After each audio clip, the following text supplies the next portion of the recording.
అందరికీ కూడా శుభాశీస్సులండి. వృశ్చిక రాశి వారికి కార్తీక మాసంలో నవంబర్ నెల ప్రథమార్థంలో చాలా చక్కగా ప్రతి విషయాలలో కూడా అన్నింటా కూడా కలిసి వచ్చే అంశాలే అధికంగా ఉన్నాయి. విశేషమైనటువంటి శుభ పరిణామాలే గోచరిస్తున్నాయి. ప్రథమార్థంలో అంటే దీపావళి నుంచి పౌర్ణమి వరకు కూడా, కార్తీక పౌర్ణమి వరకు కూడా ఏది చేస్తున్నా కూడా 3 పువ్వులు 6 కాయల్లా అభివృద్ధి చెందుతారు. ఈ వృశ్చిక రాశి వారికి ఈ యొక్క ఏ అక్షరాలు కలిగిన వాళ్ళు అని మనం అనుకుంటే తా తీ తు తే అక్షరాలు, అంటే ఇందులో ఒక అక్షరం మాత్రమే. విశాఖ నక్షత్రం 1వ పాదం 4వ పాదము, విశాఖ నక్షత్రం 4వ పాదం తే అక్షరం ఉన్నటువంటి వాళ్ళు. అలాగే అనురాధ నక్షత్రం నా, నీ, ను, నే అక్షరాలు కలిగినటువంటి వాళ్ళు. అలాగే జ్యేష్ఠ నక్షత్రం నో, నే, యా, యో అక్షరాలు పేర్లు ఉన్నటువంటి వాళ్ళు జ్యేష్ఠ నక్షత్ర జాతకులు. అలాగే వృశ్చిక రాశి ఈ యొక్క నక్షత్రాలు అంటే అనురాధ నక్షత్రం, జ్యేష్ఠ నక్షత్రం, విశాఖ నక్షత్రం 4వ పాదంలో జన్మించిన వాళ్ళు వృశ్చిక రాశి వాళ్ళు. వీళ్లకు ఈ యొక్క కార్తీక మాసంలో ప్రథమార్థంలో చక్కగా ప్రతి పనిని ప్రారంభించవచ్చు. నూతన గృహ నిర్మాణం చేపట్టవచ్చు. అలాగే నూతన వాహనాలను కొనవచ్చు. అలాగే ఆభరణాలను కానీ నూతన వస్తువులు కానీ సేకరించవచ్చు.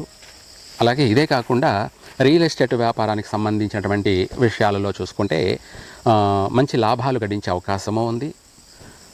భూ సమస్యలు బాగా అంటే భూ వ్యాపారాలకు సంబంధించిన వాటిల్లో కూడా బాగా కలిసి వచ్చే అవకాశం ఉంది. అదే భూ సమస్యలు వచ్చేటప్పటికి పౌర్ణమి తర్వాత ద్వితీయార్థంలో మళ్ళీ నష్టాలు సంభవించే అవకాశం ఉంది. అందుకనేసి ఈ విషయాల్లో కాస్త ఆచితూచి నిర్ణయం తీసుకొని ఏదైనా సరే చేయాలి. అంటే కొనే విషయాలలోనూ, విక్రయించే విషయాల్లోనూ, లేదంటే అమ్మకాల విషయాల్లోనూ తగిన జాగ్రత్తగా నడుచుకోవాలి. ఎందుకంటే చిన్న సమస్యలు కాదు కదా. రియల్ ఎస్టేట్ వ్యాపారం అనేటప్పటికి కానీ, లేదంటే బంగారు నగల వ్యాపారస్తులు కానీ, ఇవి పెద్ద పెద్ద వ్యాపారాలు కాబట్టి కాస్త తెలివిగా ప్రయత్నాలు చేయాలి. రెండవది దైవారాధన చేసుకుంటూనే అది ఏదైనా సరే సాధ్యమవుతుంది. అలాగే ఇదే కాకుండా ఈ యొక్క వృశ్చిక రాశి వాళ్ళు నూతన వాహనాలు కొంటారు. ఆ కొనడమైనా కూడా ప్రథమార్థంలోనే కొనండి. పౌర్ణమి లోపలే కొన్నట్టు అయితే కలిసి వస్తుంది. అదే పౌర్ణమి తర్వాత ద్వితీయార్థంలో కొన్నట్టు అయితే నష్టాలు జరిగే అవకాశం ఉంది, ప్రమాదాలు సంభవించే అవకాశం కూడా ఉంది. ఆ వాహనాల వల్ల కలిసి రాకపోవడం కూడా జరిగే అవకాశం ఉంది. ఇదే కాకుండా విద్యార్థులకి విదేశాలకు వెళ్ళి చదువుకోవాలి, స్థిరపడాలి అనుకున్న వాళ్ళకి ఈ ప్రథమార్థంలో అదే శుద్ధపక్షము శుక్లపక్షంలో వెళ్ళినట్టు అయితే అక్కడ చక్కగా స్థిరపడతారు. అక్కడ చదువులో బాగా రాణించగలుగుతారు. మంచి పట్టాను కూడా పొందగలుగుతారు. అలాగే ఇదే కాకుండా సంతాన విషయంలో ప్రథమార్థంలో మంచి శుభవార్తలు కలిగే అవకాశము ఉంది. పుత్ర సంతాన ప్రాప్తి కూడా ఉంది. కొంతమందికి అయితే సంతాన విషయాల్లో కొద్దిగా సమస్యలు, నష్టాలు ఉన్నాయి. అధిక ఆలస్యం కలిగే అవకాశం ఉంది. స్త్రీ సంతానం అయితేనేమో నష్టం ఉండదు. పురుష సంతానం కలిగితే మాత్రం నష్టాలు జరిగే అవకాశం ఉంది వృశ్చిక రాశి వాళ్ళకి. ఈ విషయాలే కాకుండా కుటుంబంలో వీళ్ళకి వృశ్చిక రాశి వాళ్ళకి కాస్త సూతకాలు ఏర్పడే అవకాశాలు ఉన్నాయి. బంధువులతో కానీ, అంటే బంధువుల కుటుంబాల్లో కానీ, లేదంటే ఎక్కువగా వీళ్ళు ఇటు శుభకార్యాల్లోనూ పాల్గొనే అవకాశము ఉంది. అలాగే సూతకాలలో కూడా పాల్గొనే అవకాశము ఉంది. అటు ఇటు రెండూ కూడా ఉన్నాయన్నమాట సమస్యలు. అయితే ఏది ఏమైనా అధికంగా శుభకార్యాల్లో పాల్గొనాలి అని మనము కోరుకుందాము. తర్వాత ఆరోగ్య విషయంలో కూడా కాస్త జాగ్రత్త ఉండాలి. ఆరోగ్య విషయానికి వచ్చేటప్పటికి కడుపుకు సంబంధించినటువంటి ఆపరేషన్లు జరిగే అవకాశాలు ఉన్నాయి. కొంత పర్వాలేదు కొంతమందికి మాత్రం ఆపరేషన్లు తప్పవన్నమాట. ఏది ఏమైనప్పటికీ ఆరోగ్యరీత్యా కూడా వీళ్ళు జాగ్రత్త వహించాలి. ముందు జాగ్రత్త తీసుకోవడం చాలా మంచిది. శుభ పరిణామాలే. వృశ్చిక రాశి వారికి కొన్ని వివాదాస్పదాలకు దూరంగా ఉండడం చాలా మంచిది. ఆడవాళ్లతో చాలా జాగ్రత్తగా వ్యవహరించడం మంచిది. వాళ్ళ వల్ల వీళ్ళకు కూడా వృశ్చిక రాశి వాళ్ళకి అధిక నష్టాలు కలిగే అవకాశము ఉంది. వాళ్ళతో వివాదాస్పదాలు కలిగే అవకాశము ఉంది. భార్యాభర్తల మధ్య కొద్ది రోజులు బాగుంటుంది, కొద్ది రోజులు బాగుండదు. అంటే సఖ్యత ఉండేవాళ్ళు ఉన్నారు.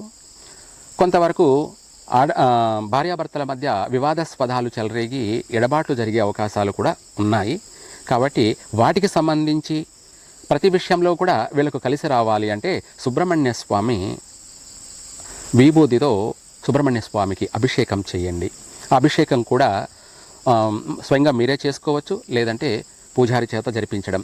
సుబ్రహ్మణ్య స్వామికి లేదంటే విగ్రహాలు ప్రతిష్ఠ చేసి ఉన్నటువంటి నాగదేవతల విగ్రహాలు ప్రతిష్ఠ చేసి ఉంటారు కదా, ఆ విగ్రహాలకైనా సరే ఓం భూతేర్భూతేకరి పవిత్ర జనని వాపోగ విధ్వంసని సర్వ ఉపద్రవనాశని సర్వార్థ సంపత్కరి భూత ప్రేత పిశాచరాక్షసగణారిష్టాది సంహారిణి ఏతాని తాని శివమంత్ర పవిత్రతాని విభూషితాని త్రిపుండ్రకాని లలాటపట్టిలుంపిత దైవలికితాని దృక్షరాణి శ్రీకరంచ పవిత్రంచ.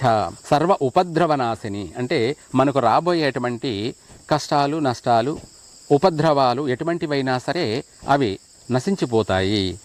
ఆ విభూది సుబ్రహ్మణ్య స్వామికి కానీ నాగదేవతలకు కానీ అభిషేకం జరిపించి ఆ విభూది తెచ్చి రోజు బొట్టు పెట్టుకున్నట్టయితే సర్వ సకల కార్యసిద్ధి, అన్ని ఉపద్రవాలన్నీ కూడా వైదొలిగిపోతాయి, అన్ని శుభాలే కలుగుతాయి, 10,000 శుభాలే కలుగుతాయి. చక్కగా అన్నింట విజయం పొందుతారు. వృశ్చిక రాశి వాళ్ళకి కొద్ది రోజులు బాగుంది, కొద్ది రోజులు బాగలేదు. కాబట్టి అందుకని అన్ని విధాలా బాగుండడానికి ఈ మంత్రాన్ని పఠించండి, విశేషంగా కలిసి వస్తుంది. సర్వే జన సుఖినో భవంతు.